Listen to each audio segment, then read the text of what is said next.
प्रधानगण, सभी पूर्व प्रधानगण, सभी जो भी चुनाव हुआ होगा उसमें ये भी एक आशंका था कि जो रनर हैं, क्लोज कॉन्टेस्ट रहा है, दूसरे नंबर पे रहे हैं, उनको भी इसमें शामिल किया जाए। साथ ही हमारे विद्यालयों से प्रधानाचार्य, वहाँ के टीचर्स सभी इस थाना क्षेत्र के संभाग नागरिकगण, पार्षदगण, चेयरमैन साहब, सभी मीडिया के साथियों, उपस्थित हमारे जनपद के अपर पुलिस अधीक्षक डीएम साहब, क्षेत्राधिकारीगण, साथियों, हमारे एडिशनल एसपी साहब ने बहुत डिटेल में इस प्रोग्राम की रूपरेखा के बारे में आप लोगों को बताया। ये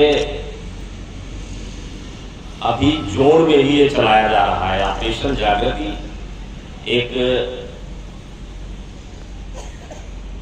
परिकल्पना है जो हमारे अपर पुलिस महानिदेशक महोदय द्वारा तैयार की गई है। उसमें बहुत सारे विभागों का लगभग जहां से भी महिलाओं का, बच्चों का वास्ता पड़ता है, वो सारे विभागों को इसमें कोऑर्डिनेट किया गया है और लगभग इसकी प्रोसेस 2 महीना से चल रही है। विभिन्न प्रकार की बैठकें हो चुकी हैं, विभिन्न विभागों के समन्वय से वीडियो कॉन्फ्रेंसिंग हुई और इसकी लॉन्चिंग भी, जैसा कि अभी आपको बताया गया कि 1 नवंबर को मथुरा में हो चुकी है। जागृति अपने आप में ध्वनित करता है कि ये जागरण का एक तरह से अवेयरनेस का प्रोग्राम है। अवेयरनेस के प्रोग्राम में 4 तरह के जो बिंदु अभी हमारे अपर पुलिस अधीक्षक महोदय ने बताया, तो वही बिंदु फोकस के बिंदु होंगे। ये महिलाओं की सुरक्षा के लिए, उनके स्वाभिमान के लिए, उनके स्वावलंबन के लिए अक्टूबर 2020 से व्यापक पैमाने पर हर विभाग के लिए निर्देश था, अभियान था कि महिलाओं को किस तरह से स्वावलंबन किया जाए, किस तरह से उसकी सुरक्षा, संरक्षा और स्वाभिमान को जागृत किया जाए। इसके लिए पुलिस विभाग में भी विभिन्न प्रकार के अभियान चलाए गए। अभी आप लोगों ने देखा होगा कि नवरात्रि में हमारी महिला पुलिसकर्मी गांव-गांव में जाकर के, पहले पुरुष के हल्के बनते थे थानों में और बीट बनती थी, अब महिलाओं के लिए स्पेशल महिला बीट पुलिस अधिकारी हो गए। हर गांव में जाना है, महिलाओं की न केवल समस्या का को सुनना और समाधान करना है, बल्कि बहुत सारी योजनाएं हैं विभिन्न विभागों की, जिनको दूर दराज गांवों में सही तरीके से जानकारी न होने के कारण उनको लाभ नहीं मिल पाता है, तो उनको भी पहुंचाते हैं।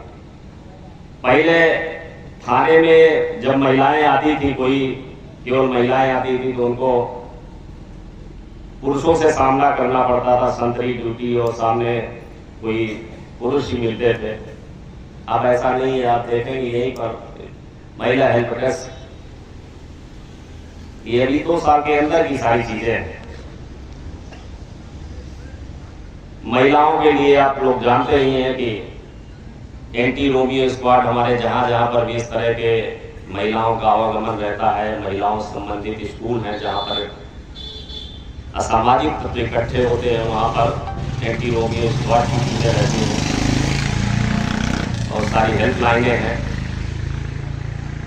1090 बहुत चर्चित हेल्पलाइन है, जिसमें कहीं पर भी नहीं जाना पड़ता है, किसी को भी नहीं बताना पड़ता है कि जैसे आजकल की कहीं बताएंगे तो बदनामी होगी, कोई किसी तरह वो बताना नहीं पड़ता है, कोई पुलिस नहीं जाती है उसमें समाधान इंटरनल होता है। अगर आपको किसी ने फ़ोन पर या सोशल मीडिया के थ्रू या किसी तरह से आपको किसी तरह की कोई बात कही है या महिलाओं से कोई उत्पीड़न की बात कही है, तो वो केवल टेलीफोनिक समाधान होता है, इलेक्ट्रॉनिकली समाधान होता है। कहीं कोई बहुत लास्ट में कोई ऐसी स्थिति आती है कि जिसमें संबंधित सामने वाला नहीं मानता, तभी ये चीज़ें आती हैं कि उसमें FIR करके उसको जेल भेजा जाए, अन्यथा उसका समाधान अपने आप हो जाता है। तो उसी का एक और विस्तृत रूप है जो ऑपरेशन जागृति है। ये बहुत इसी के आगे का एक रूप है जिसमें सभी लोग जानते हैं कि आजकल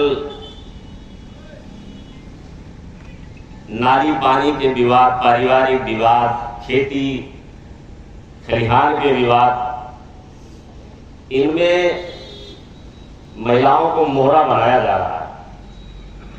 ये अपने जनपद में भी सभी जनपदों में इस तरह की स्टडी हुई है जोन में, जिसमें ये पाया गया है कि झगड़े तो सामान्यतया खेती-बाड़ी के पारिवारिक विवाद हैं, लेकिन महिलाओं को मोहरा बना करके महिला उत्पीड़न संबंधी अपराध बना दिया गया उसको। तो इसमें जो 25 तारीख से प्रोग्राम होने हैं उसमें आप लोगों की बहुत महती भूमिका होगी। उसमें सभी विभाग जाएंगे, यूनिसेफ की हमारी लोग रहेंगे, हमारे पुलिस के लोग रहेंगे, हमारे स्वास्थ्य विभाग के, साथ ही हमारे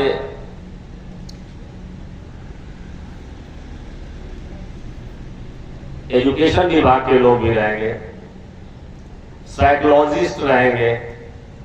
तो एक बड़ी टीम रहेगी और हर गांव में पहुंचने का, अगले 20 दिन में हर गांव को कवर करने का। और उसका कॉन्सेप्ट सिर्फ यही है कि इन बिंदुओं पर उनको जागरूक करना है और उनके एजुकेट करना है कि सभी को कि कोई आज मोहरा बना लेगा तो इसका बिल्कुल रिएक्शन होता है। आप लोग देखेंगे कि किसी को कोई कुएं में ढालने की कोशिश करेगा तो गिरेगा जरूर हो। तो महिलाओं को मोहरा न बनाए, लड़कियों को मोहरा न बनाए, बल्कि जो चीज एक्चुअल है वो बात कहें। महिलाएं भी इसके लिए आगे खड़ी हैं, आगे आए कि हम इसके लिए मोहरा बनने को तैयार नहीं है। जो एक्चुअल अपराध है उसके लिए हम सब तरह से सभी तरह की कार्रवाइयां करने के लिए तैयार हैं। दूसरा, जो बहुत सारी एक्चुअल घटनाएं होती हैं उसमें यूनिसेफ के लोग हैं, हमारे बहुत सारे काउंसलर तैयार किए गए हैं इसके लिए कि वास्तव में जब ये घटनाएं हो जाती हैं तो लोग असहज पूरी जिंदगी तमाम तरह की मानसिक स्थितियों से गुजरते रहते हैं। उनके लिए किस तरह से आगे की जिंदगी अच्छी तरह से हो, इसके लिए काउंसलिंग करके और उनके जो पुनर्वास से संबंधित बहुत सारी योजनाएं हैं, बहुत सारी आपकी कानूनी सहायता है, तो किस तरह से आपको हेल्पफुल रहेगी इसकी जानकारी देना। और जैसा कि नासमझी में बहुत सारे अपराध हो जाते हैं और अपराध क्या गांव-गांव में आप लोग देख रहे होंगे कि 363-66 के बहुत सारे अपराध हो जाते हैं। और जब वास्तविक जीवन से वास्ता पड़ता है तो फिर हम लोग सभी लोग जानते हैं कि वास्तविक जिंदगी में वो चीजें नहीं रहती हैं जो शुरुआती दौर पे गलत कदम लड़कियां उठा लेती हैं। तो उनको किस तरह से पुनर्वास किया जाए, किस तरह से उनकी सहायता की जाए, किस तरह से उनको काउंसलिंग की जाए, इसके लिए ये विस्तृत प्रोग्राम होगा। साथ ही साइबर अपराध महिलाओं के साथ बहुत होते हैं और ये भी एक बहुत व्यापक पैमाने पर फैला है। वैसे तो सभी लोग इसमें होते हैं, तो पुरुष लोग तो ज्यादातर फाइनेंशियल फ्रॉड के ही शिकार होते हैं। महिलाएं उत्पीड़न का ऐसे शिकार होती है। अभी एक केस हम लोगों ने यही पकड़ा था जनपद में, बहुत सारे केस आप लोग पढ़ते रहते होंगे पेपर, कि आपस में ऐसे चाहे इंस्टाग्राम के माध्यम से, फेसबुक, तमाम सोशल प्लेटफॉर्म है, दोस्ती हो जाती है।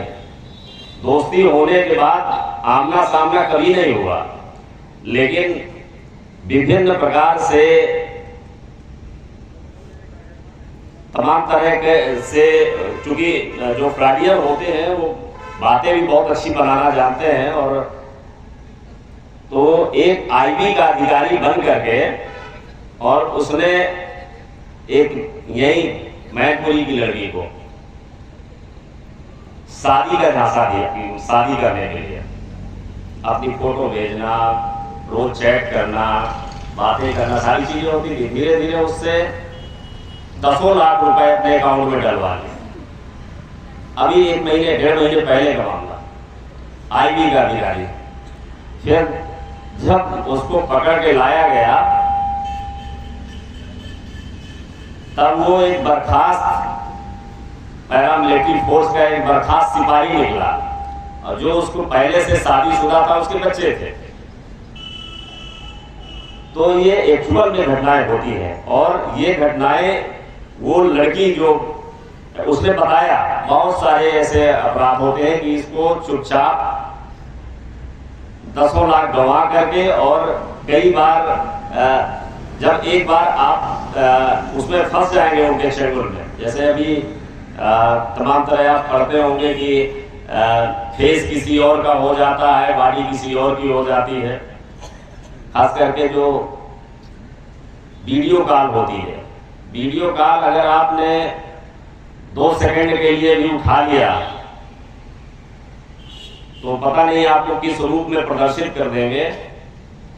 ये आजकल ये अपराध साइबर क्राइम में बहुत चला है, तो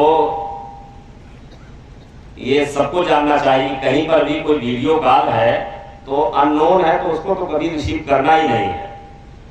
उसमें तो अगर आपके परिचित नहीं है तो 100% आपको फंसने के चांसेस है। फिर कोई बताता नहीं, पुरुष भी नहीं बताते, सैकड़ों मामले आते हैं। और आप कहते रहिए, सभी से कहते रहिए कि नहीं हम नहीं है, इसमें हमारा फेस नहीं है, लेकिन जितनी बदनामी होनी होती है वो हो चुकी होती है। तो ऐसे अपराधों में न फंसे, इसके लिए भी ये जागरूकता का अभियान है। तो आना था आईजी साहब को, आप लोग बड़ी संख्या में यहाँ उपस्थित आए और 4 बजे से हैं, बहुत धैर्य से आप लोग सुन रहे हैं। मैं सबको बहुत हृदय से आप सभी को धन्यवाद देता हूँ, और ये अपेक्षा करता हूँ कि जो हमारा 25 जिम्मेदारी हो जाएगी, सब लोग इसमें चढ़ बढ़ करके हिस्सा लेंगे, तो निश्चित रूप से ये अभियान सफल होगा। और जो अभी केवल 7 जिलों में पायलट प्रोजेक्ट के तहत ये काम चल रहा है, वो आगे चलकर पूरे प्रदेश में लागू होगा। इन्हीं आशाओं उम्मीदों के साथ मैं अपनी बात को